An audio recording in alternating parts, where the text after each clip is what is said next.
Bonjour à tous et bienvenue pour cette nouvelle méditation biblique en vidéo. On continue notre parcours dans l'évangile de Luc. Aujourd'hui, Luc 2, les versets 21 à 40.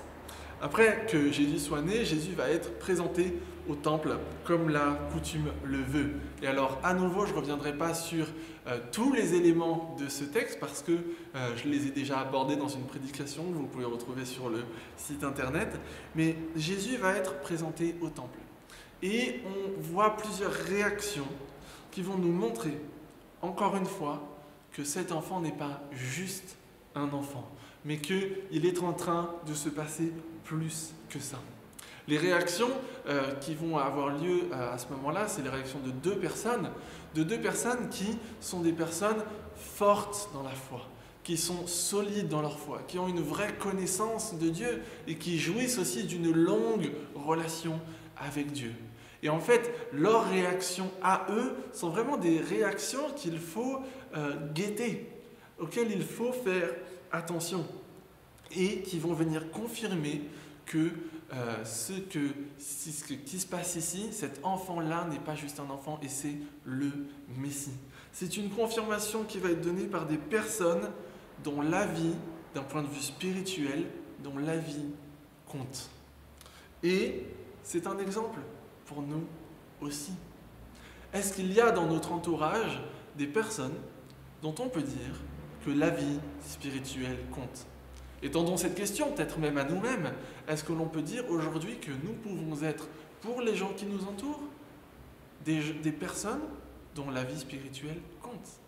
Mais revenons à la première question. Moi, j'aimerais vraiment vous encourager à nous entourer et à reconnaître de personnes dont la vie compte pour nous, d'un point de vue spirituel.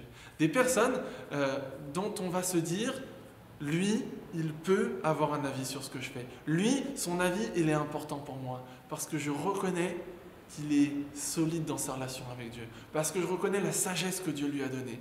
Parce que je reconnais en fait la longévité et l'importance de son expérience avec le Seigneur. Entourons-nous de personnes comme ça. Entourons-nous de personnes qui ont un avis spirituel qui est important.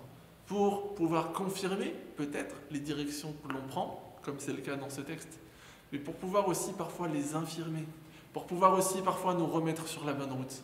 En fait, choisissons des gens que l'on puisse imiter, choisissons des gens qui nous rapprochent de Dieu.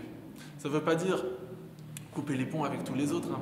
Non, ça veut dire que ces personnes-là, leur avis auront une place particulière pour nous. Je vous invite peut-être à chercher et à trouver des personnes comme ça autour de nous, parce que dans une vie d'église, c'est sûr, on peut en trouver. Je vous souhaite une très bonne journée. Je vous dis à demain pour le culte à 10h30 dans notre église. Je vous dis aussi, je vous rappelle notre étude biblique, réunion de prière mardi soir. Et puis on se retrouvera jeudi matin pour une nouvelle vidéo sur cette chaîne YouTube. À bientôt.